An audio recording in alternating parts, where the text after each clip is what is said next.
Hey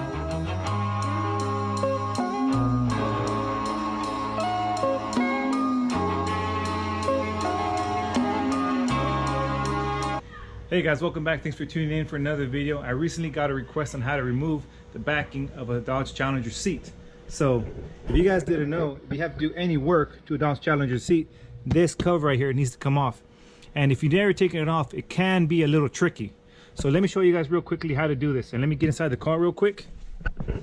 All right, so pretty much, if you're gonna take this backing of the seat, you gotta grab it, pull it down slightly, pop the top off.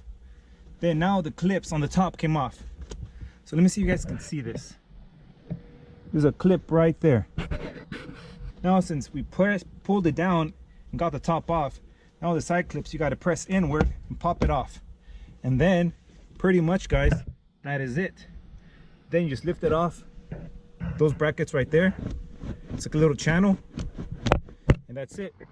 Pretty much guys, that's how you take off the backing of the seat, just in case you've never done it. And to put it back on, obviously it's the same way. So let's put this camera right here real quick. All right, and put it back on that little channel, push these in.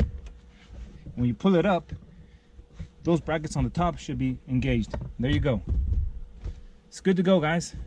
It's really not that difficult. You just got to be careful what you're doing so you don't break anything. Hopefully that helps y'all guys being able to take off the backing of the seat. That was a quick video guys. Thanks for watching. Don't forget to subscribe and I'll see you guys till next time.